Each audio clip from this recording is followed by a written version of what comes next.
예, 지난 한 주는 부산 세계박람회 실사단을 맞이하느라 분주했습니다. 실사단은 기자회견에서 부산은 엑스포를 개최할 수 있는 모든 것을 갖춘 도시다 이렇게 호평을 내놨었죠. 실사가 끝난 이제는 우리가 놓치고 있는 부분은 없는지 돌아보는 일도 필요할 겁니다. 실사단이 처음 들른 곳이 바로 낙동강 을숙도였죠. 박중록 습지와 새들의 친구 위원장과 함께 관련 얘기 나눠보겠습니다. 예, 어서 오십시오. 반갑습니다. 반갑습니다. 예. 자, 부산에 와서 처음으로 보여준 곳 바로 을숙도였습니다. 엑스포의 주제와 부제를 모두 살린 최적의 장소였다. 이렇게 이제 평가를 내놓은 것이 이제 주변 설명, 부산시의 설명이었는데, 자, 낙동강하고 을숙도 어떤 의미, 어떤 상징성이 있다라고 우리가 봐야 될까요?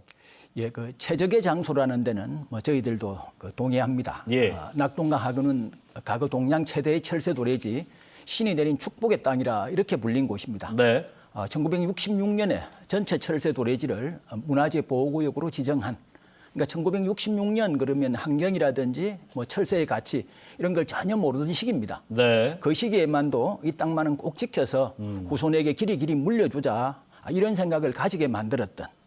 그러니까 2021년에 우리 한국갯벌이 세계자연유산으로 등재되는데 그 세계자연유산인 한국갯벌을 대표하는 곳이 바로 낙동강 하구입니다. 예. 근데 아마 지금 사람들이 낙동강 하구를 그렇게 기억하지 못할 겁니다. 낙동강 하구 문화재 보호구역 그러면은 낙동강 하구뚝, 예. 아니면 이 녹산공단, 명기주거단지 다 갯벌이 사라져버린. 그래서 대부분의 사람들은 신이 내린 축복의 땅이 아니고 개발로 인한 난개발로 인한 자연 파괴의 어떤 상징과 같은 곳 이런 곳으로 기억을 하는데 그래도 썩어도 준치라고 예. 워낙 대단한 자연 조건을 갖추고 있기 때문에 지금도 낙동강 하구는 한국을 대표하는 갯벌, 한국 최고의 철새 도래지로 기능하고 있는 세계적인 자연유산입니다. 예. 자, 이미 수십 년 전에 그 보존의 가치를 인정을 받았다는 거 아니겠습니까? 자, 근데 이제 을숙도를 소개한다는 건 역시나 이제 자연과의 지속 가능한 삶, 어떤 환경의 미래, 이걸 다 보여주는 곳이었을 텐데 실제 이 시민단체 얘기하는 거는 시의 정책은 사실 그게 드러나고 있지 않다. 그 반대다라는 얘기예요. 그러니까 지나친 난개발, 훼손하는 방향으로 가고 있다라는 건데 여기에 대한 지적 어떻게 말씀해 주시겠습니까? 그렇습니다. 저희들이 그 엑스포 실사단 방문 기간에 그 기자회견을 개최한 게 바로 그 이유 때문입니다. 네. 낙동강 하구에는 과거에만 지금 난개발이 있었던 게 아니고 오히려 지금 바로 이 자리에 이 시간에 가장 심각한 그 난개발 위기에 처해 가지고 있습니다. 정부와 부산시가 문화재 보호구역을 축소하려 하고 있고 가덕도 신공항 같은 경우는 사상 유례 없는 토목 사업입니다.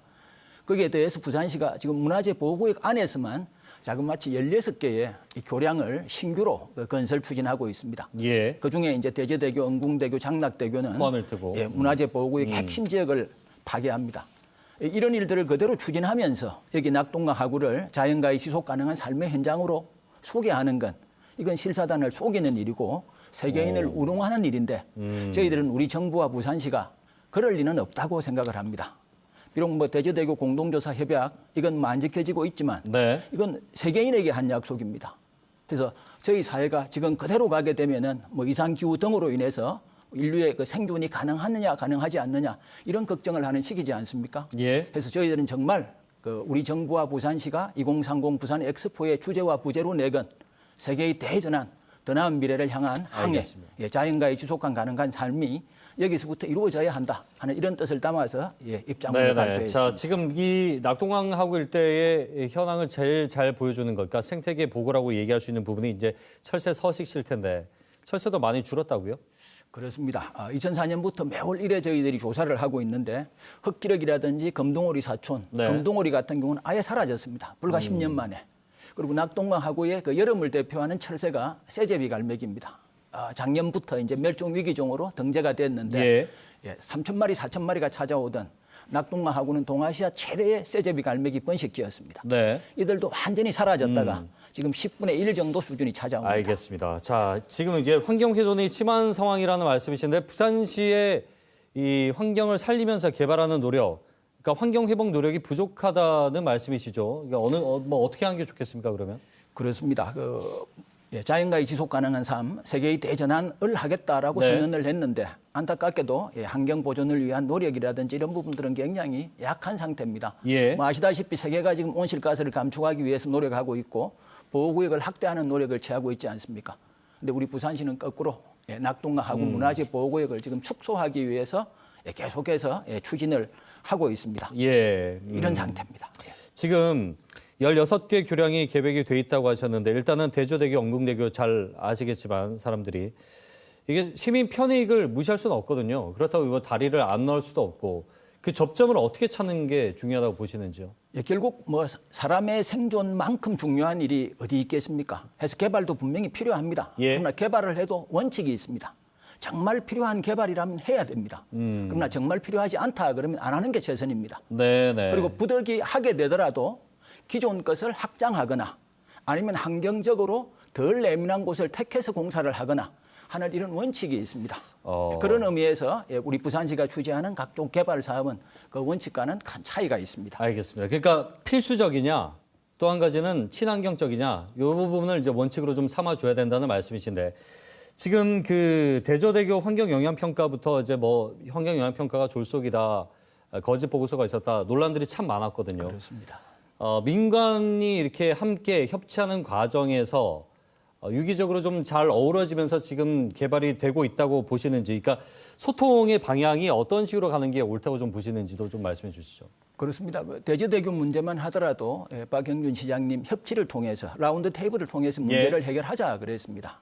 근데 문제는 말씀은 그렇게 하셨는데 실제 부산시에서는 어떤 그런 실제적인 노력이 이루어지고 있지 않고 네. 여기 낙동강하고의 난개발 문제만 하더라도 2005년도에 얼숙도 대교로 인해서 사회적인 갈등이 심했습니다. 네. 그때 이런 갈등의 재현을 막자 해서 시민 참여의 원칙이라든지 이런 낙동강하고 보존 관리 조례가 만들어졌었습니다. 예. 그런데 안타깝지만 작동은 하지 않고 있는 이런 상태입니다. 그러니까 시민들과 분명히 그 환경을 지켜야 된다는 부분은 부산시도 잘 인지를 하고 있을 텐데요. 그럼에도 이 소통 과정에서 말씀 들어보면 이게 불통이라는 얘기인데 그 부분은 부산시에서 어떻게 설명을 하던가요? 그렇습니다. 뭐 협치에 대해서는 이 부산시가 얘기하는 각종 근거, 네. 그 외의 근거들, 과연 정말 교통량이 정확한가? 인구 예측이라든지 예산 문제라든지 교량의 현황이라든지 예. 이런 부분들이 정확한가 하는 검증을 요청하는 부분에 대해서는 길을 닫고 부산시가 제시하는 자료들의 바탕에서 알겠습니다. 같은 얘기들만 지금 반복하고 있는 이런 안타까운 상태입니다. 말씀 여기까지 듣겠습니다. 오늘 고맙습니다. 고맙습니다. 네, 박중록 습지와 새들의 친구 위원장과 함께 얘기 나눠봤습니다.